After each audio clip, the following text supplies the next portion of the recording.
Olá, meus irmãos, dando continuidade ao nosso estudo, capítulo 12 do livro de Atos. Nós vamos ver nessa sessão a perseguição de Herodes aos irmãos, principalmente a Tiago e a Pedro. Depois nós vamos ver Pedro sendo liberto de uma forma miraculosa da prisão. E por fim, a morte de Herodes. Então, seriam esses três tópicos abordados aqui no capítulo 12. Nós mencionamos no outro estudo que o capítulo 12 é um divisor de águas, e Pedro aqui já não tem uma atuação tão proeminente, o nome de Pedro não é tão mencionado. Daqui para frente, até o final do livro de Atos, a figura principal se torna Paulo. Então vamos ver aqui o que diz o verso 1. Por aquele tempo mandou o rei Herodes prender alguns da igreja para os maltratar. Então Herodes, esse Herodes que é mencionado aqui, ele é neto de Herodes o Grande. E que todos eles, de uma certa forma, foram perseguidores da igreja, né? E Herodes, ele tinha um problema, ele contraiu uma dívida muito grande diante do Império Romano. Ele não era muito bem visto pelos líderes romanos. Então ele buscava apoio político nas províncias que ele gerenciava. E aqui ele procurava agradar os judeus, né? Porque os romanos tentavam manter a paz nas províncias encampadas por eles. E evitavam a todo custo os levantes, né? E a revolta dos judeus que eram subjugados, né? Pelo Império Romano. E Herodes, ele como sendo um político, ele tentava fazer esse meio de campo juntamente com os rabinos, né, os líderes religiosos judeus. No verso 2, fazendo passar ao fio da espada a Tiago, irmão de João. Então, como ele percebeu que os judeus se agradavam da perseguição que ele empreendia contra os cristãos, ele continuou fazendo isso. E aqui ele pegou Tiago como sendo um exemplo. Não Tiago, irmão de Jesus, é um outro líder da igreja. E ele então mata ao fio da espada. Não sabemos exatamente como foi essa execução, talvez uma decapitação, mas foi aqui dos primeiros mártires da igreja, né, Tiago. Vendo ser isto agradável aos judeus, prosseguiu, prendendo também a Pedro. E eram os dias dos pães asmos, né? Então, os pães asmos acontecia depois da Páscoa, uma semana de festas, e não satisfeito, né, com o sacrifício de Tiago, com a morte de Tiago, Herodes manda prender Pedro também, né? E tendo feito prender, lançou-o no cárcere, entregando a 4 escoltas de 4 soldados cada uma, para o guardarem, tencionando apresentá-lo ao povo depois da Páscoa. Então veja, quando era um preso importante, eles designavam turnos, né, de 4 soldados. 2 soldados ficavam presos ao sentenciado e outros 2 soldados ficavam guardando a porta.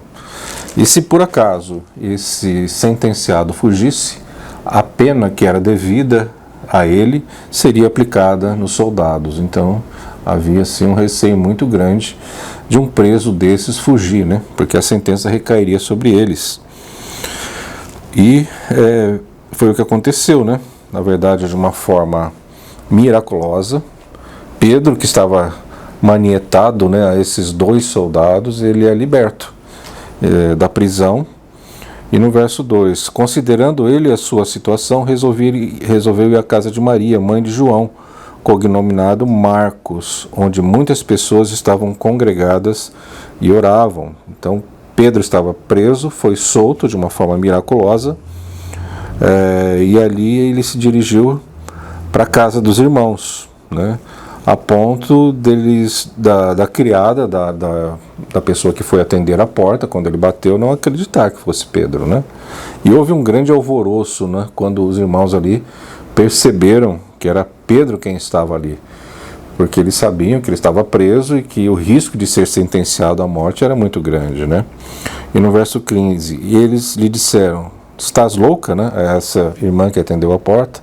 Ela, porém, persistia em afirmar que assim era. Então disseram, é o seu anjo. Interessante essa expressão, é o seu anjo. Então existia uma um certo folclore, né, entre os judeus, em que cada pessoa ela tinha um anjo da guarda. E esse anjo poderia se apresentar com a aparência da pessoa que ele protegia. Então mencionaram aqui a possibilidade de não ser Pedro que estava à porta, mas o seu anjo que se parecia com ele, né? Então isso aqui é fruto da superstição dos judeus, na verdade, né? E no verso 17, ele porém, fazendo-lhe sinal, então Pedro aqui já estava dentro da residência, mas todos ficaram extremamente alvoroçados com a sua presença. Ele porém, fazendo-lhe sinal com a mão, para que se calassem, contou-lhes como o Senhor o tirara da prisão e acrescentou: anunciai isso a Tiago e aos irmãos. E saindo, retirou-se para outro lugar. Esse Tiago que menciona aqui, é claro que não é o mesmo Tiago mencionado no início do capítulo 12, porque ele foi morto, né? Foi sentenciado à morte, mas é o Tiago, irmão de Jesus. Não sei quantos se lembram, Jesus no início do seu ministério, ele foi rejeitado até pelos seus irmãos de sangue. Veja quanta oposição Jesus sofreu. Ele foi rejeitado pelo seu próprio povo, os judeus, que trocaram Barrabás por ele. Ele foi rejeitado pelos irmãos de sangue. Ele foi rejeitado pelos religiosos daquela época. Então a carga de rejeição que Jesus recebeu foi muito grande, né? Mas aqui Tiago já era um outro Tiago. Embora fosse o irmão de Jesus, de sangue, ele já havia passado pela conversão, né? E ele se tornou um grande líder da igreja de Jerusalém, né? E é esse Tiago, então, que eles dizem que deveria receber essas informações do que estava acontecendo ali.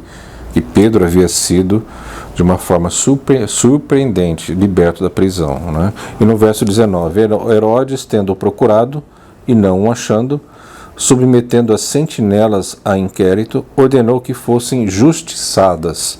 Então aqueles guardas que estavam presos, que estavam responsáveis pela guarda de Pedro, receberam certamente a sentença que estava sobre ele.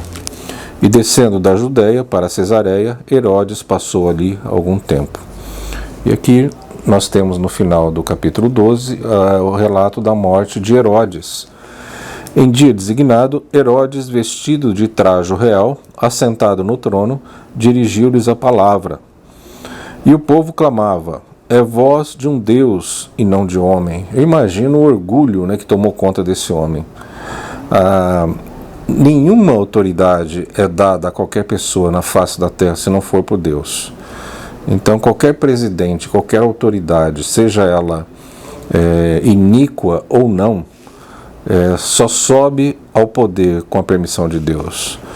Então, não existe nada que fuja ao controle de Deus. E Herodes estava ali também com a permissão de Deus, mas nesse momento ele se engrandeceu diante das pessoas que estavam ali, dizendo: é a voz de um Deus e não de um homem.